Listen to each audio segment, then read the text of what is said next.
I sit at the polished oak table, my wedding dress crisp against the rough wood of the converted barn outside Madison.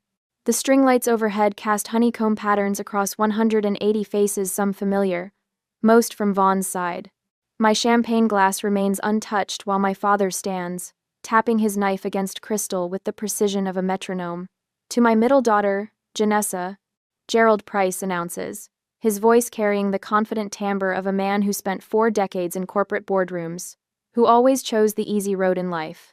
My hand freezes mid-reach for my water glass. Easy road? The words land like a slap across my face.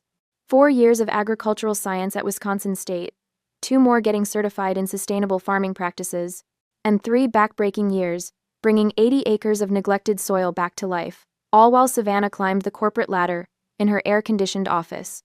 While some of us built businesses and careers, Dad continues, his silver hair catching the light. Janessa decided playing in the dirt was enough ambition for a price. He pauses for the appreciative chuckles that ripple through the closest tables. But we love her anyway. To the newlyweds. My sister Savannah leans across the table, her diamond tennis bracelet catching the light as she whispers loud enough for our entire table to hear. The mud lovers finally made it official. The room spins slightly. Blood rushes to my face, and my chest tightens with that familiar pressure, the same sensation I felt at every family dinner, when achievements were measured by salary figures and vacation destinations. My hands begin to shake, the tremors visible enough that I press them flat against the tablecloth. Beneath the table, Vaughn's warm fingers find mine. He squeezes once our private signal developed over 3 years of navigating my family's pointed comments and backhanded compliments. His touch anchors me as conversations resume around us. Your father means well, my mother Marilyn murmurs from my right, patting my arm with the automatic comfort she offers whenever Dad cuts too deep. He just wants what's best. What's best? The phrase has followed me since childhood, always paired with some variation of why I wasn't achieving it. I stare at the centerpiece wildflowers Vaughn and I grew ourselves, arranged in mason jars we sterilized last harvest season. To everyone else, they're just pretty decorations. To us, they represent the future growing across our acres, the experimental perennials that could revolutionize Midwestern farming if Vaughn's irrigation innovations work as projected. My thoughts drift back to when I was 8, standing in Savannah's shadow at the country club Christmas party. Why can't you be more like your sister? Dad had asked, straightening my collar while Savannah showed off her junior golf trophy. She knows how to make people proud. The pattern never broke. Savannah's acceptance to Northwestern Business School versus my state agriculture program. Her first downtown apartment against our farmhouse with its peeling paint.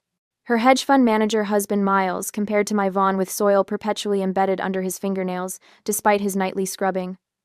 I look across the reception hall, mentally cataloging who's present. The neighbors from Savannah's lake community, laughing too loudly at Dad's jokes. Mom's bridge club, whispering about my simple wedding dress. Miles's investment colleagues, their wives wearing identical expressions of polite disinterest. None of them know about Vaughn's late nights analyzing soil composition, or the calls from the university extension office asking about our water conservation methods. They see muddy boots and calloused hands, not innovation or purpose. The memory surfaces unbidden the day I met Vaughn at the agricultural conference in Des Moines. Other attendees clustered around the technological displays with their blinking lights and touchscreens, but Vaughn stood alone by a simple irrigation diagram, explaining to anyone who would listen how his modifications could reduce water usage by 38%. The answers are in the dirt, he told me later over coffee, his eyes alive with possibility. Everyone wants apps and drones, but the real revolution is happening right under our feet. When he spoke about his dream farm not as a quaint retreat but as a living laboratory, I recognized something I'd been searching for my entire life. Freedom from the Price family measuring stick. Our farm isn't just acreage and crops, it's independence. Validation that success doesn't require corner offices or luxury cars. I straighten my spine and stand, champagne glass in hand. Conversations fade as heads turn toward the bride, unexpectedly rising. I want to thank everyone for coming, I begin, my voice steadier than I feel. Especially those who've supported us during the tough seasons, both in farming and in life. I look directly at Dad, whose expression shifts from comfortable authority to wary alertness. When times get tough, what matters is who actually stands beside you. The silence that follows stretches a beat too long. Dad's jaw tightens almost imperceptibly, the same tension that appears when a business associate contradicts him. Savannah exchanges a glance with Miles, her perfectly arched eyebrows raised in surprise. To all of you who believed in what we're building, I continue, raising my glass higher. Thank you for seeing value where others saw only soil. Mom touches Dad's sleeve, a silent command to let it pass. His momentary shock fades behind a practiced smile, but the message has landed. For perhaps the first time, I've publicly rejected the family narrative that I settled for less. Here, calls a voice from the back. Bill Henderson from the neighboring farm, followed by agreeing murmurs from the handful of agricultural friends we invited. People Savannah dismissed as Janessa's country bumpkin crowd when reviewing the guest list. As I sit, Vaughn's arm slides around my waist, and he presses a kiss to my temple. Proud of you, he whispers against my hair. The simple words fill a space inside me that my family's approval never could. Later, as we move between clusters of well-wishers, 3 farmers from the county co-op approach. Their wives carry small gift bags, homemade preserves, and seed packets, modest offerings compared to the expensive kitchen appliances from my family's friends. That irrigation system you designed saved my north field during the drought. Frank Olson tells Vaughn, shaking his hand firmly. Don't listen to the suits, what you two are doing matters. As they move away, Vaughn catches my eye across the dance floor where Savannah holds court with her friends, their laughter rising above the music. The contrast couldn't be clearer, her world of appearances and ours of substance. They won't always talk to us this way. I tell Vaughn quietly as we join hands for our first dance. Someday, they'll understand what we've been building all along. His smile contains a confidence I'm still learning to feel. They will, he agrees, but it won't matter by then. We'll have already won. I balance a paper plate of potato salad in one hand, and a lukewarm beer in the other, as I survey the gleaming expanse of my parents' lakefront deck. 3 years have passed since our wedding, but the familiar knot in my stomach returns whenever we attend these family gatherings. The late June sun beats down on the freshly stained cedar planks, where Savannah holds court near the built-in grill, her laughter carrying across the yard. Miles just closed another 8-figure investment portfolio. She announces to anyone within earshot, her manicured hand resting on her husband's shoulder. The partner meeting in New York went exactly as planned. Miles lifts his wrist, angling it so the afternoon light catches his watch. Limited edition Patek Philippe. Only 50 made worldwide. He directs this specifically at Vaughn, whose reliable Timex has dirt embedded in the band, despite his thorough morning scrubbing. What's the latest in manure management these days? Vaughn's jaw tightens almost imperceptibly, but his voice remains steady. Our nitrogen-fixing experiments are reducing fertilizer needs by 28%. The university extension office is tracking our results. My father approaches, drink in hand, ice cubes clinking against crystal. Unlike the paper cups the rest of us use, Dad insists on proper glassware even at casual gatherings. Savannah just secured 3 new client accounts worth over $30 million. Meanwhile, you're still playing in the dirt. The words aren't new. Variations have punctuated every holiday dinner, birthday celebration, and family gathering since we purchased the farm. Christmas 2 years ago. That old farmhouse looks like it's one storm away from collapsing. Savannah just renovated their entire second floor. Thanksgiving last year. Those work clothes make you look like hired help, Janessa. Is that really the image you want to project as a price? My mother materializes beside me, patting my arm. Your father just wants what's best for you, dear. Maybe you could take some business courses at the community college? It's never too late to make something of yourself. Make something of myself. As if the sustainable farming techniques we've pioneered count for nothing. As if Vaughn's irrigation system that reduced water consumption by nearly 40% is invisible. As if the soil samples currently being studied by 3 separate agricultural universities mean less than Miles's stock portfolio. The realization crystallizes with sudden clarity. This isn't casual dismissal. This is calculated, systematic, an orchestrated campaign to maintain the family hierarchy with Savannah permanently at the top. I scan the gathering with new eyes. My cousin Blake, nodding appreciatively at Miles's investment anecdotes, though I know he works as a middle school history teacher. Aunt Patricia, who once praised our heirloom tomatoes but now pretends not to remember the basket we brought.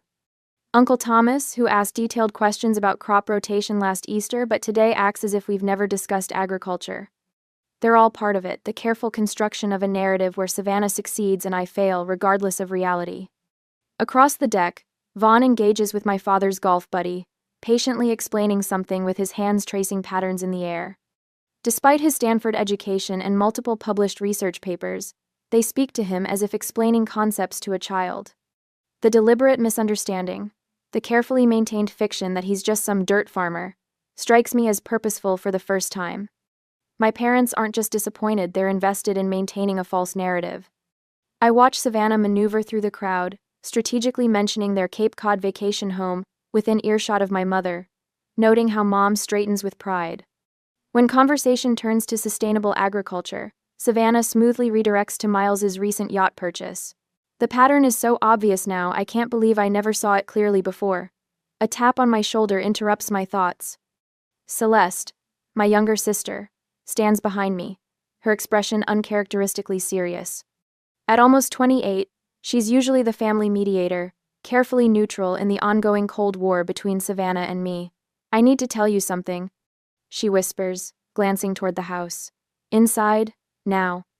In the cool silence of the kitchen, Celeste pulls the sliding door closed behind us. Miles has made some catastrophic investment mistakes, she says without preamble, voice barely audible.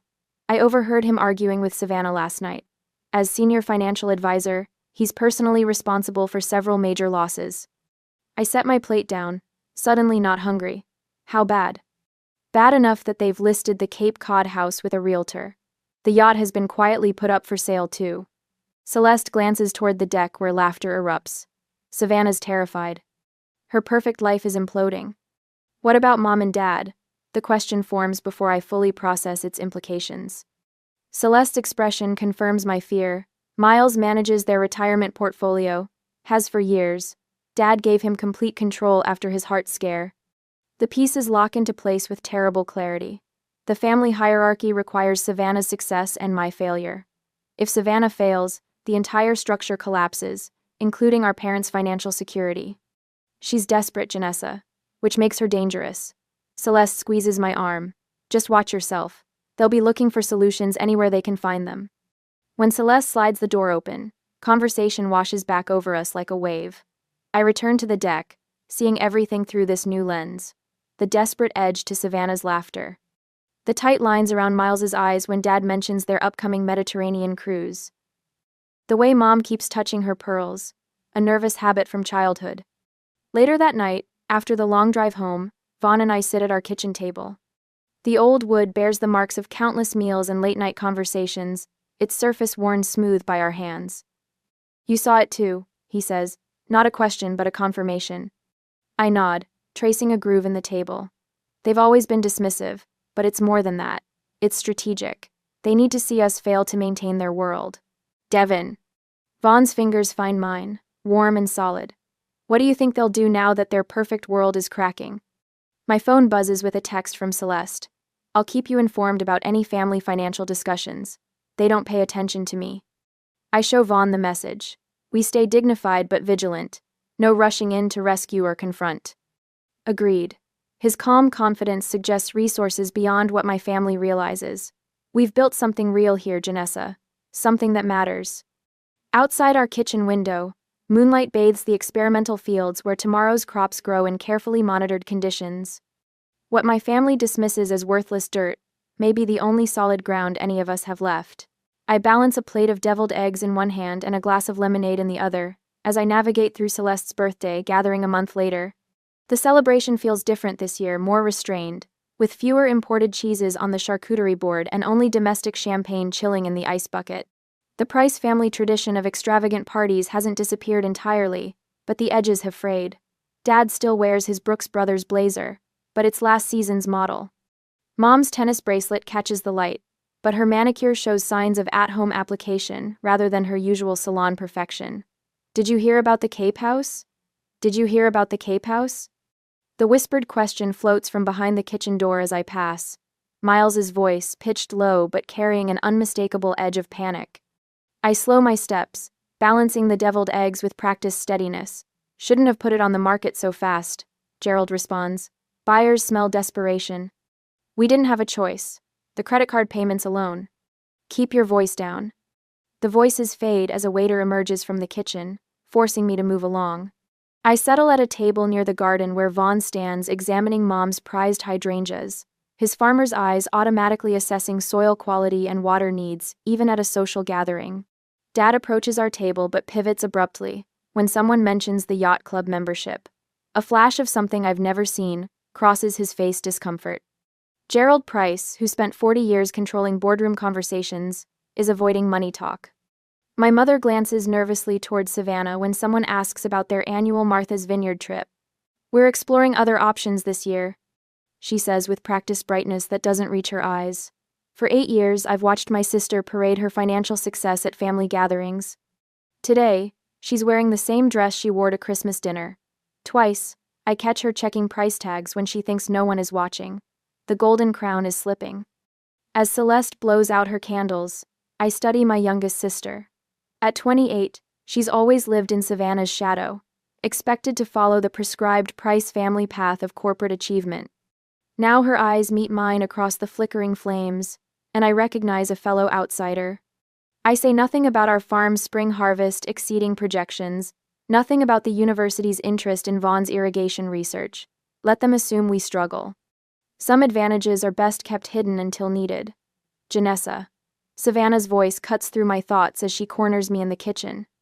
The family gathering has thinned, with only close relatives remaining. I need to talk to you. She closes the kitchen door behind us. Gone is the polished finance executive's wife. In her place stands a woman with concealer that doesn't quite hide the circles under her eyes. How's everything at the mud patch? She asks, her attempt at casual condescension falling flat. Productive, I answer, rinsing a plate in the sink. The experimental crop rotation is showing promise. That's nice. She dismisses years of research with 2 words. Listen, Miles and I are repositioning some investments, and we're temporarily light on liquid assets. I turn off the water, drying my hands slowly. Repositioning? Her smile tightens. Just until the market rebounds. We were wondering if you and Vaughn might consider a short-term loan. $20,000 would bridge things nicely. The request hangs between us like a physical object. 3 years ago, at my wedding reception, this woman called us mud lovers. Now she wants our mud money. What about the Cape Cod place? I ask, knowing the answer. Color floods her cheeks. We've had to list it. The mortgage payments. She stops, recalibrates. We've been carrying them on credit while some investments mature. I lean against the counter. We're investing everything back into our business right now. Business? Her laugh comes quick and sharp. It's a farm, Janessa, not a hedge fund. This is family. Yes, I agree. Family. The same family that spent years telling me I made the wrong choices. Oh, please. You're enjoying this, aren't you? The mask slips entirely. Little Janessa finally has something Savannah needs. The kitchen suddenly feels too small for both of us, and the ghosts of every dismissive comment she's ever made. Something shifts between us, a tectonic realignment of power. For the first time, Savannah Price Miller is looking up at me rather than down. I'm not enjoying anything. I say, my voice level. I'm protecting what Vaughn and I have built, the same way you've always protected what matters to you. She blinks rapidly, mascara slightly smudged at the corner of one eye. Miles will turn things around. He always does. I hope so, I reply, and mean it. Despite everything, the idea of Savannah truly broken holds no appeal. But our capital is committed to our research projects. Research? She almost spits the word. Playing with dirt and calling it science? The old comment no longer stings. Exactly, I say, offering nothing more. She leaves the kitchen with shoulders squared but balance lost, the confident stride replaced by something stiffer, more deliberate. The performance of Savannah is cracking under pressure. The kitchen door swings open again. Vaughn enters with Celeste close behind, both wearing expressions that tell me they heard everything. Let's get some air, Celeste suggests, leading us through the butler's pantry to the side patio where privacy awaits behind a trellis of clematis. Under the gathering dusk, Celeste's face shows both concern and relief. It's worse than they're letting on, she says, sinking onto a wrought iron chair. Miles lost 3 major clients last month. People are asking questions about his investment strategies. Questioning Miles is practically blasphemy in this family, I observe, watching a pair of goldfinches squabble at the feeder. The firm put him on a performance improvement plan, Celeste continues. Dad doesn't know yet. If he finds out his golden son-in-law is failing, the whole family mythology collapses. Vaughn remains standing, hands in pockets, his silence speaking volumes. Finally, he says, we won't gloat, but we won't be their bailout either. The simple declaration cements what I already knew: we're united in this boundary. 10 years of Gerald Price dismissing Vaughn's intelligence, Savannah mocking his calloused hands, my mother patting his arm with patronizing affection while ignoring his Stanford education, all meet this moment of quiet strength. I'm with you both, Celeste says, reaching for my hand. They never saw what you were building because they didn't want to look. 3 siblings raised in the same house, yet our paths diverged. The moment feels significant, Celeste openly choosing my side over Savannah's, breaking the family hierarchy that served as our childhood foundation.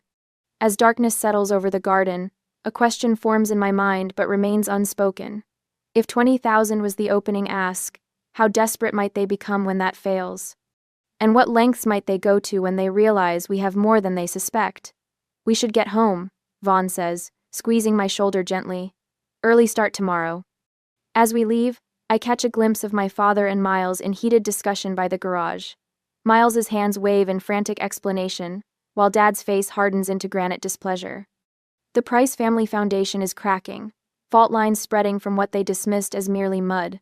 3 weeks after Savannah's desperate kitchen plea, Vaughn and I sit at our oak dining table, now repurposed as a makeshift accounting desk. Spreadsheets carpet the surface like fallen autumn leaves, each page revealing another facet of our operation. Our liquid assets stand at 58,000, Vaughn says, tapping his pencil against the notepad where he's been calculating figures for the past hour. Not exactly a fortune, but enough to handle unexpected expenses through harvest. I nod, studying the projection graphs for his experimental drought-resistant wheat. The preliminary yield data suggests a 32% improvement over standard varieties, but we need another growing season to validate the results. What about the irrigation patent application? Any movement there? I ask, deliberately keeping my tone neutral.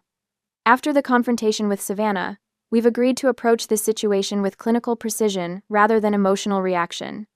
Patent Office requested more documentation on the sensor arrays. Vaughn slides over a folder containing our intellectual property filings. I sent everything yesterday. Patent attorney thinks we'll hear back within 8 weeks. The weight of what we're doing settles on my shoulders. We're cataloging our entire life, assigning dollar values to years of sweat and research, preparing as if for invasion. Do you think they'll actually come after the farm? I ask. Vaughn looks up, his blue eyes steady. Your father didn't build his business by leaving money on the table. If they're truly desperate, an 80-acre property might look like an easy solution. A car engine rumbles outside. Vaughn moves to the window, then relaxes. Just Frank dropping off those irrigation parts. I turn back to our financial assessment, checking account balances against outstanding invoices. The numbers tell a story of careful growth and strategic reinvestment. Everything channeled back into research that my family dismisses as playing in dirt. Celeste called while you were in the shower, Vaughn says, returning to his chair. Miles has started liquidating their investment portfolio, taking significant losses just to generate cash. How bad? Bad enough that your father has started canceling club memberships. Marilyn put her annual charity gala on hold due to scheduling conflicts. I almost laugh at the transparent excuse. Mother's spring gala has been sacrosanct for 23 years. She once hosted it with pneumonia rather than disappoint the county elite. Celeste also mentioned your father asked about our mortgage situation. Wanted to know if we owned the property outright or were still making payments. My stomach tightens. That's not casual conversation. No, Vaughn agrees, shuffling papers into organized stacks. It's reconnaissance. We work methodically through the afternoon, documenting every aspect of our operation. Vaughn contacts the agricultural attorney who structured our business, confirming our protection against external claims. I reach out to our network of local farmers, strengthening alliances that have sustained us through drought and early frost. By sunset, we've compiled a comprehensive dossier on our farm's true value, not just as property, but as a research facility developing technologies that could transform Midwestern agriculture. We tuck the files into a fireproof safe in Vaughn's office, our insurance against whatever comes next. My phone buzzes as we finish dinner, Dad's name lights up the screen. Janessa. He begins without greeting, his businessman's voice firmly in place. Your mother and I would like to have everyone over for dinner this weekend. We have some opportunities we'd like to discuss with the whole family. The formality in his tone sends warning signals flashing across my consciousness. This isn't a casual family gathering. What kind of opportunities? I ask, keeping my voice even while my heart accelerates. Just some options we're exploring. Nothing specific yet. The practiced casualness sounds rehearsed. Saturday at 7. Bring that husband of yours. The call ends before I can respond. Vaughn watches me set the phone down, reading my expression with the practiced ease of someone who has navigated my family dynamics alongside me for years. They want us for dinner Saturday. Dad mentioned opportunities they want to discuss. Vaughn raises an eyebrow. That's faster than I expected. Should we just help them and end this? The question slips out before I can stop it, the product of 32 years of conditioned response to family expectations. Vaughn takes my hand, his calloused thumb tracing my knuckles. Remember Thanksgiving 3 years ago, when your father called our research a waste of good farmland? Or your birthday last year, when Savannah asked if we qualified for food stamps yet? The memories flood back, each one a small cut that never fully healed. They've had countless opportunities to respect what we're building. Vaughn continues, they chose mockery instead. Now they need something, and suddenly we're worth a dinner invitation. The anger I've suppressed for weeks flares hot in my chest. Not the uncontrolled rage of a temper tantrum, but the focused heat of a blowtorch, precise and powerful. Saturday should be interesting, I say, reaching for my phone to accept the invitation. 2 days later, the evening sun casts long shadows across our kitchen as Vaughn spreads documents across the worn oak table. His fingers, still carrying traces of soil despite scrubbing, tap methodically against a leather portfolio I've never seen before. There's something I need to show you, he says, his voice steady but eyes watchful. Something I should have shared earlier. My stomach tightens. After Celeste's warnings about family interference, more surprises feel dangerous. What is it? He pulls out university letterhead, first Stanford, not Wisconsin State. My doctorate wasn't in basic irrigation. It was advanced algorithmic modeling for climate-adaptive agriculture. The room seems to tilt slightly. Stanford? But you said, I wanted to be valued for what I do, not credentials. He meets my eyes directly. That first conference in Des Moines? I'd already filed 3 patents on precision soil monitoring systems. My mind races back to our first meeting, recalculating every interaction. The man I married, brilliant but humble, suddenly revealed as something more. The farm isn't just a farm, Janessa. He slides forward a bound report with Greenfield Agrotech emblazoned across its cover. It's the R&D hub for my company. Current valuation, $62 million. The number hits like a physical blow. 62 million? 9 investors, 3 university partnerships, everything structured through separate LLCs to protect the intellectual property. His hands move purposefully through the papers. What your family dismisses as playing in dirt is cutting-edge research that's already revolutionizing drought management across 3 continents. Heat flushes through my chest and into my face. Why keep this from me? I didn't, not really. His voice softens. The patents are displayed in the office. The research data lives on our servers. I talked about the investors last Christmas. Memories flash Savannah, interrupting Vaughn's conversation about funding partners to show off her new diamond earrings, Dad steering discussion toward her husband's brokerage achievements. They'd never bothered to listen. Your family made assumptions, Vaughn continues. I stopped correcting them when I realized they weren't interested in the truth. My phone vibrates against the table, Celeste's name lighting up the screen. The message preview chills me despite the warm kitchen. Emergency. Call now. 30 seconds later, her voice pours through the speaker, words tumbling over each other. Miles lost everything, Nessa. Not just their money, everything. Dad and Mom's retirement accounts. $3.1 million across 22 client portfolios. The room feels suddenly airless. What?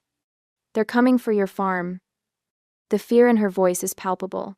Miles has a buyer already lined up, some developer who wants the acreage for a subdivision. They're planning to pressure you into selling tomorrow. Forget about the dinner on Saturday. Vaughn's face remains impassive, but I see his knuckles whiten against the table edge. Miles keeps saying it's worth $1 million at most. Celeste continues. They're bringing paperwork for immediate signatures. Dad's talking about knocking sense into you both. After disconnecting, silence fills our kitchen. The magnitude of tomorrow's confrontation settles between us like a physical presence. They think we're desperate enough to grab any lifeline, Vaughn says, finally, gathering the documents. They've always seen you as the weak link, easily manipulated by family obligation. The familiar burning starts behind my eyes, but it's not sadness anymore, it's rage. For every dismissive comment at family gatherings, for the patronizing smiles when we mentioned crop innovations, for the lifetime of being valued less. What's our strategy? I ask, throat tight. As darkness falls, we sit at the kitchen table, rehearsing responses to expected tactics. No emotional outbursts. No defensive justifications. Simple, firm refusal. Let them come, Vaughn says quietly as we finally stand.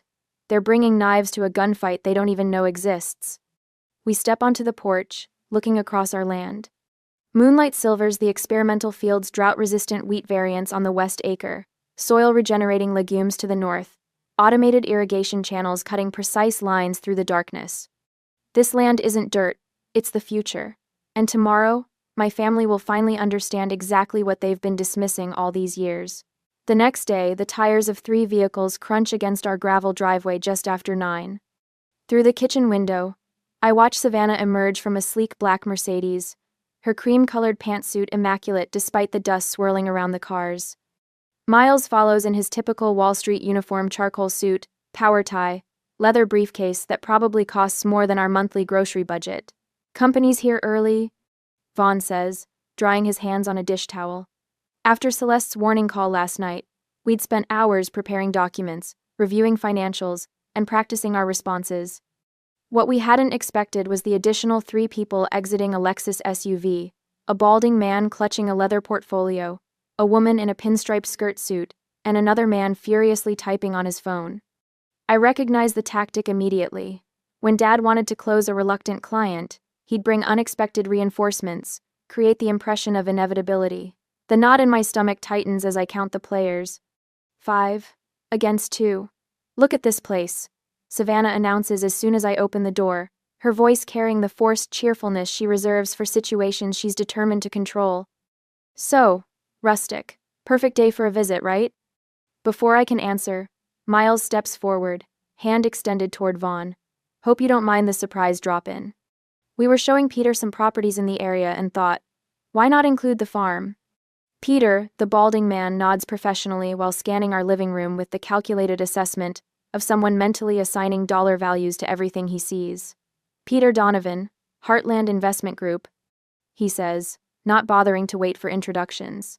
Beautiful property you have, excellent road access, perfect elevation. The woman steps forward.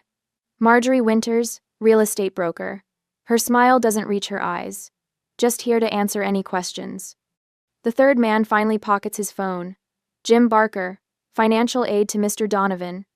My throat constricts as I watch this carefully orchestrated play unfold in our living room. Vaughn catches my eye, his expression neutral but alert like a chess player recognizing a familiar opening gambit. We weren't expecting company, I say, the words feeling inadequate against the invasion, especially not a broker and investment team. Savannah laughs, the sound brittle. Oh, don't be so suspicious. Peter was looking at properties. We mentioned your place, and he got interested. She perches on our sofa without invitation. Isn't that wonderful? Miles spreads documents across our coffee table with practiced efficiency. Here's the thing, Peter's been looking for agricultural land for a managed investment fund. When we described your situation, he saw the potential immediately. Our situation? Vaughn asks, his voice deliberately measured. A young couple sitting on valuable acreage without the capital to maximize its potential. Peter explains, as though discussing an obvious business truth. We're prepared to make this incredibly simple. Miles taps a document. Cash buyer, ready to close fast. We've drafted a purchase agreement with a 15-day due diligence window practically unheard of in this market. We can have signatures tonight, full payment within days, Peter adds, leaning forward. No complications, no contingencies. The audacity stuns me momentarily speechless. They've arrived unannounced with paperwork already prepared, as though our agreement is a foregone conclusion. My palms begin to sweat, and I press them against my jeans.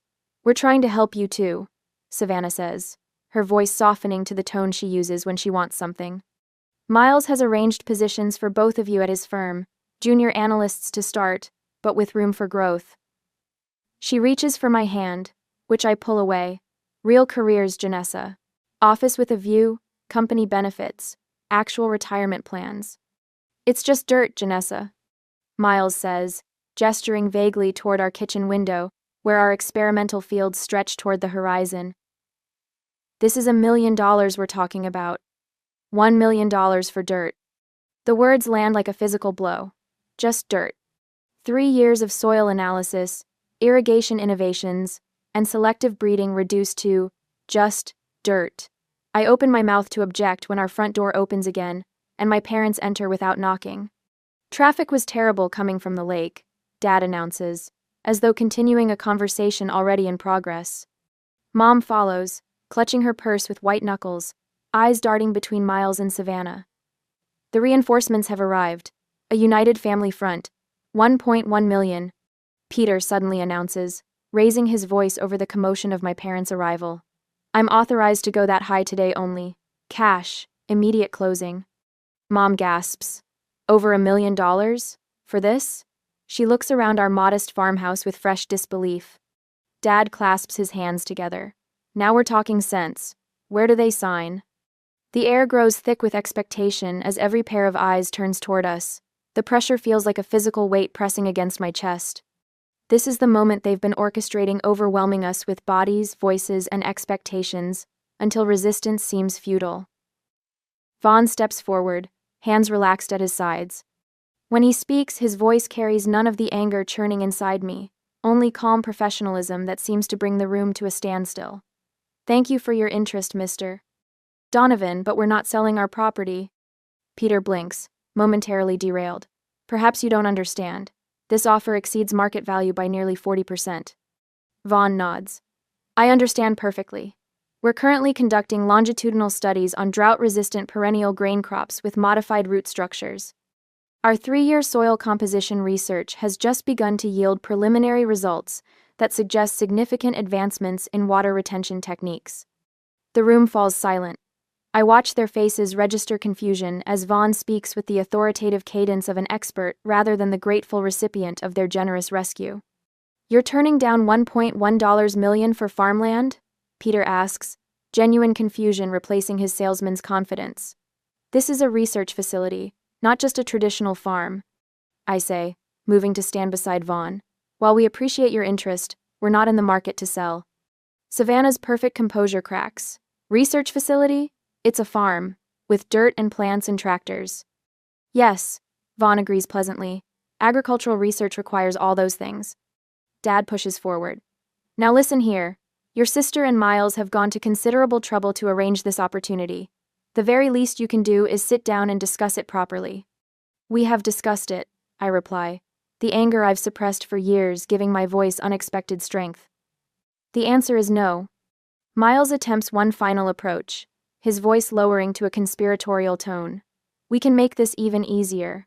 I have an escrow officer on standby to handle the paperwork today. You could have a cashier's check by Friday. Vaughn steps toward the door and opens it wide. I believe we've been clear about our position. Thank you for stopping by. The stunned silence that follows feels like a physical entity in our living room. One by one, the visitors gather their papers and move toward the door. Peter Donovan offers a business card that neither of us accepts. Marjorie and Jim follow without a word, their purpose rendered obsolete by our refusal. My parents linger, Dad's face flushing with a dangerous shade of red. You're making a tremendous mistake, he warns. That's our decision to make, I answer, holding the door wider. When the door finally closes behind them, the silence feels like oxygen rushing back into the room. Through the window, I watch them congregate on our front porch, gesturing animatedly. Savannah's voice rises first, words indistinct, but tone unmistakable as she screams that I'm selfish and cruel. Dad's deeper voice joins the chorus, pointing repeatedly at our house. That went well, Vaughn says quietly, his hand finding mine. My phone buzzes with Mom's name on the screen. When I answer, her voice trembles with a fury I've rarely heard. "You're ungrateful. I'm ashamed to have a daughter like you." Before I can respond, Dad's voice comes on the line. "We'll be back with help. You clearly aren't thinking straight." The call ends abruptly. Outside, car doors slam and engines roar to life, spraying gravel as they accelerate down our driveway. An hour later, my phone buzzes again. Celeste, this time. "They're planning an intervention," she says without preamble. "Dad's calling Pastor Williams, and Mom's reaching out to all the neighbors. They're saying you've joined some kind of agricultural cult and need rescuing." I put the phone on speaker so Vaughn can hear. "When?" 3 days. They're gathering everyone they can. Miles is even calling your college professors, claiming concern about your mental health." Her voice drops. "This is worse than I expected. They're truly desperate." After we hang up, Vaughn and I stand at the window watching dust settle on our driveway. The final line has been crossed. The confrontation we've prepared for is now inevitable. "I'll get the research documentation and company valuation reports," Vaughn says, heading toward his office. "Time to show them exactly what they've been dismissing all these years." I nod, my anger crystallizing into something harder and more focused. "Let them come." 3 days pass like a storm brewing over our farm. Each text from Celeste brings darker news. Dad's calling everyone we know. Then Mom's telling people you've had a breakdown. And finally, they're bringing Pastor Thompson, meeting at noon. I stand at our kitchen window, watching the convoy of vehicles roll up our gravel drive, my father's Lincoln Navigator leading the parade, followed by Savannah's Range Rover, Miles's BMW, and a disturbing number of cars from neighbors and church members. The pastor's white Cadillac stands out among them, as does Dr. Wainwright's sedan, with its licensed family counselor bumper sticker. They brought an audience. Vaughn says quietly behind me, his hand resting on my shoulder, exactly as Celeste warned. Through the glass, I watch my mother smooth her cashmere sweater, Savannah dab at imaginary tears, and Miles check his reflection in his car window. My father directs people like a theater production, neighbors to the left, church members to the right, creating a semicircle that blocks our driveway completely. "Ready?" Vaughn asks, his voice steady but soft. I nod, fingers touching the folder of documents in my hand. As I'll ever be. The front yard has transformed into a makeshift intervention site. 20-some people stand awkwardly in the autumn sunshine, most wearing expressions of concern that make my stomach clench. Mrs. Henderson from down the road, who brought us homemade jam when we first moved in. The Wilsons, who helped rebuild our fence after last spring's windstorm. Faces I trusted now assembled against us. "Janessa," my father begins, stepping forward with the authoritative stance honed in 4 decades of corporate boardrooms. He wears the navy blazer reserved for closing big deals. "We've gathered here today because we love you and we're deeply concerned." The manufactured sincerity in his voice makes my jaw tighten. "Your behavior has become increasingly erratic," he continues, projecting his voice to reach the assembled crowd. "Turning down $1 million offer for this property shows a concerning detachment from reality." "We're here to help," my mother adds, stepping forward to stand beside him. "After all we've done for you, this is how you repay us? By destroying family relationships out of stubbornness?" Savannah moves next, tears magically appearing on cue. "This isn't just about money," she says, voice quavering perfectly. "It's about you deliberately hurting our family. We've always supported your unusual choices." She gestures dismissively at our home, the fields beyond. "But this spite, this deliberate desire to watch us struggle while you sit on valuable property, it's destroying Mom and Dad." I feel my breath coming faster, hands curling into fists at my sides. The audacity of their performance staggers me. Pastor Thompson steps forward, Bible in hand. "Janessa, the 5th commandment instructs us to honor our father and mother. In times of family crisis, we must put aside selfish concerns." Several neighbors nod along, thoroughly convinced by this orchestrated spectacle. Miles, ever the financial mind, approaches with a folder similar to mine. "We've prepared some figures showing how this sale would benefit everyone," he explains in his most reasonable voice. "Your parents would have financial security in their retirement. Savannah and I could resolve some temporary cash flow issues. And you and Vaughn would have a substantial nest egg to start over somewhere more and suitable. Dr. Wainwright clears her throat. Sometimes our attachment to physical locations can become unhealthy coping mechanisms. A fresh start might help you establish more balanced family relationships. The strategic layering of their attack is almost impressive: religious obligation, psychological concern, financial practicality, all deployed before an audience chosen specifically to maximize social pressure. I open my mouth to respond, but Vaughn steps forward first, his hand briefly squeezing mine in passing. The gesture centers me instantly. Thank you all for coming. Vaughn begins, his voice carrying the composed authority I've heard only in his discussions with agricultural engineers. Your concern for Janessa and our well-being is appreciated, though I believe there's been some misunderstanding about our situation.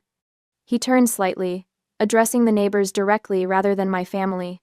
Pastor Thompson, Dr. Wainwright, I apologize that you've been brought here under false pretenses. My father's confident smile falters. Vaughn, this isn't productive. We're trying to... One moment, Gerald, Vaughn interrupts, polite but firm. He reaches for his tablet and walks toward the assembled group. I believe everyone here deserves the complete picture before offering judgment. He activates the screen, turning it toward the crowd. This is my doctoral degree in agricultural engineering from Stanford University. Next to it are the patents I hold on precision irrigation systems, currently used in 4 countries. A murmur ripples through the onlookers. Pastor Thompson leans forward, adjusting his glasses. This farm isn't merely land growing conventional crops, Vaughn continues, swiping to new documents. It's the research headquarters of Greenfield Agrotech, currently valued at $62 million according to our last funding round. Mrs. Wilson audibly gasps.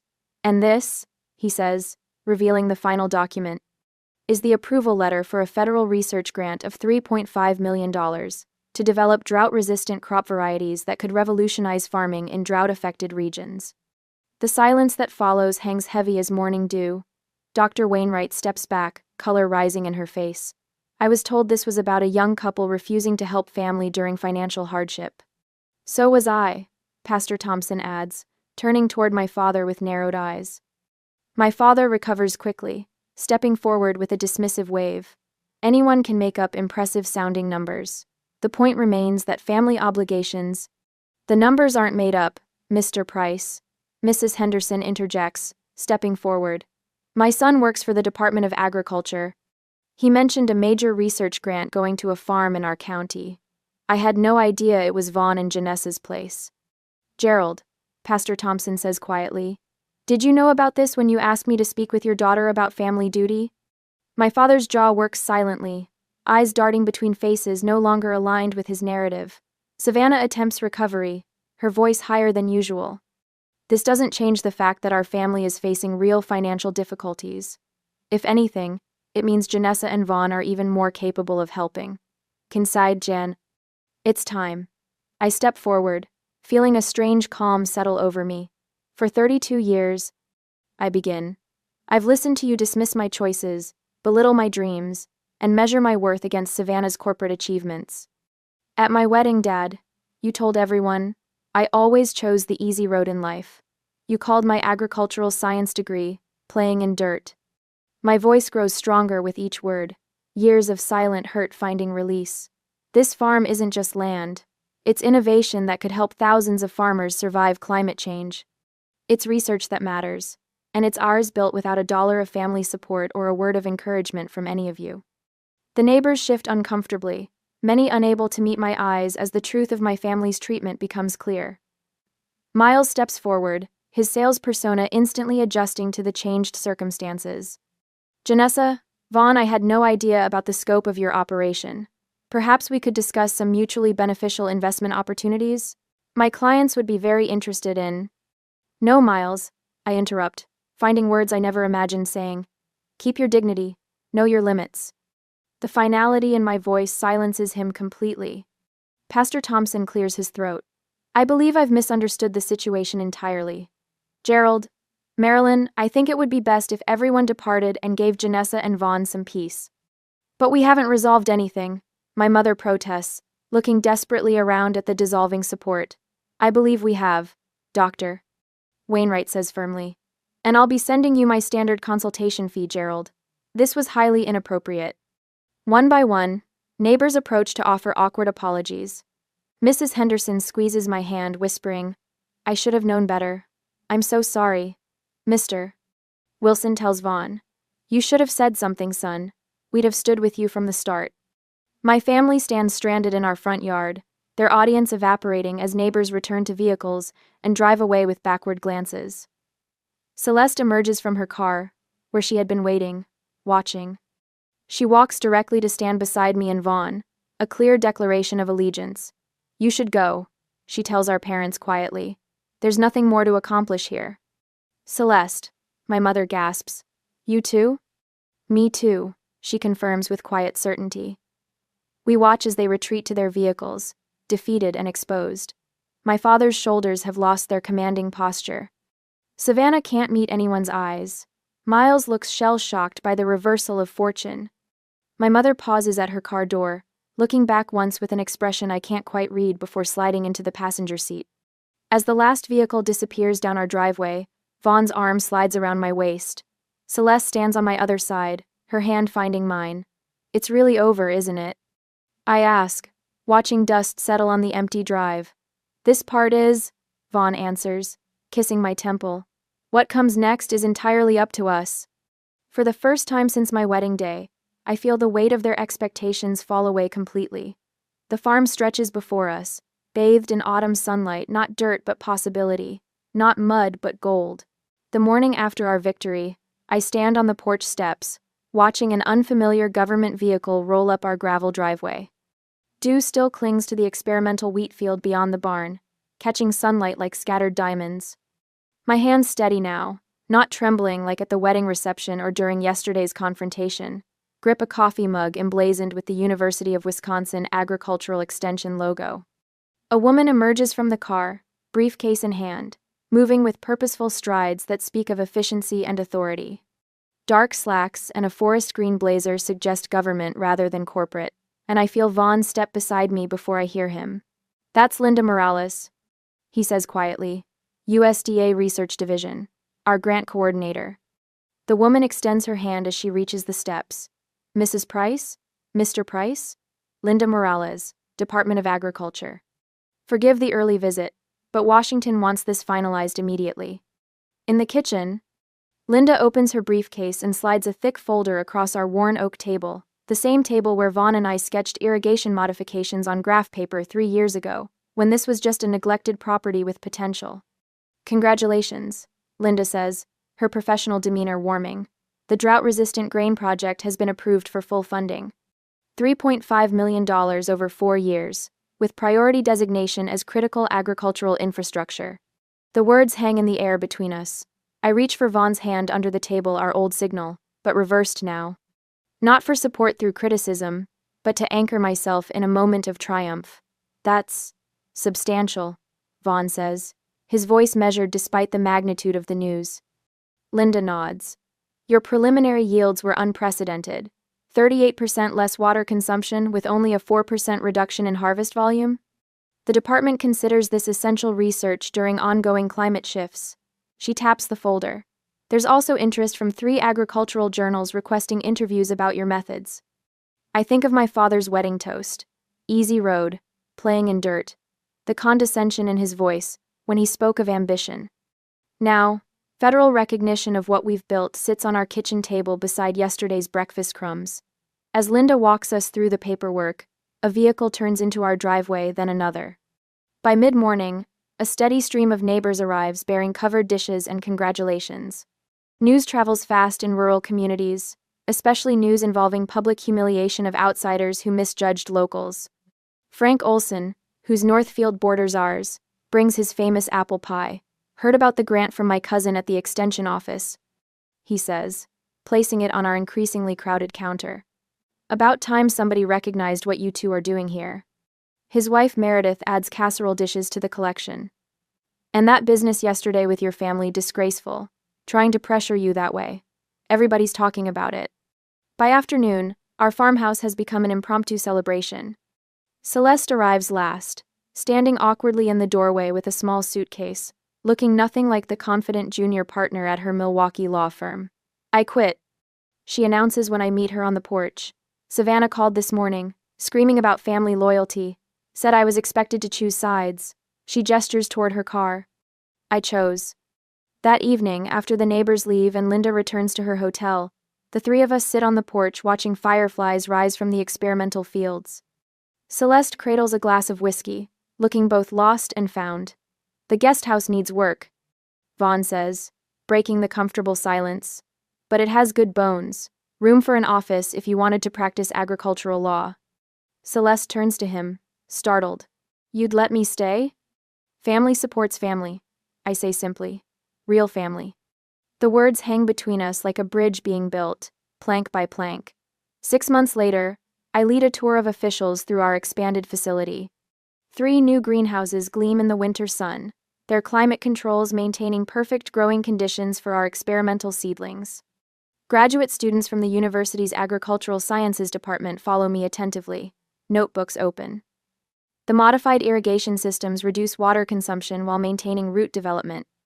I explain, my voice clear and confident, so different from the woman who once shrank under her father's gaze at family gatherings. The soil composition analysis happens in real time through sensors, adjusting nutrient delivery automatically. Vaughn works with another group in the monitoring station, his quiet expertise now recognized by agricultural authorities across 3 states. The Rural Development Award hangs beside his Stanford diploma in our newly constructed administrative building. Through the glass wall, I spot Celeste in the conference room, deep in conversation with representatives from a sustainable farming coalition. Her legal expertise has proven invaluable in navigating patent applications and partnership agreements with the university. The transformation in her is as profound as my own, from the nervous youngest sister seeking parental approval to a respected advisor building her own practice around agricultural innovation. The preliminary yields are exceeding projections by 42%. I tell the fascinated students, remembering how Savannah once mocked our dirt obsession, which means smaller farms can implement these methods with minimal financial risk. Later that afternoon, I meet with 5 young women from the university's agricultural mentorship program. Their eager questions remind me of myself a decade ago, before family expectations nearly smothered my passion for the land. From the doorway, Vaughn watches with quiet pride as I guide these future scientists through complex concepts. His eyes catch mine across the room, holding a warmth that needs no words. This is what partnership looks like, not the performative success my parents valued, but genuine achievement built on mutual respect. As twilight settles over the farm, neighboring farmers gather on our expanded patio. The same space where my family once held court now hosts people who understand the value of what we've created. The conversation flows easily, filled with genuine interest rather than competition or judgment. Bill Henderson, whose family has farmed this county for 4 generations, raises his glass. To innovation that serves the land rather than exploiting it, he says. The others nod in agreement, their weathered faces reflecting shared values. Celeste appears at my elbow, holding an envelope. This came today, she says quietly, handing me a letter with a Tampa, Florida postmark. Inside, Savannah's precise handwriting informs us that the family has relocated. Miles has taken an entry-level position with a regional investment firm. Their new house is modest but suitable. She ends with a stilted invitation to visit when convenient, the words revealing both pride and uncertainty. They never saw the value of what was right in front of them, Celeste observes, watching the sunset paint our experimental fields gold, even when it was worth millions. Oh. I fold the letter, thinking of our plans to distribute drought-resistant seed to struggling small farms next season. The true harvest of our work isn't measured in dollars but in sustainability, in communities strengthened rather than exploited. Vaughn joins us, his arm slipping around my waist. This is only the beginning, he whispers against my temple. 1 seed at a time will change the world. Looking across our land, the same acres my family dismissed as worthless dirt, I recognize a truth that took 32 years to learn. The real harvest isn't what we grow in the soil, but what we cultivate in ourselves when we finally stop seeking approval from those incapable of giving it.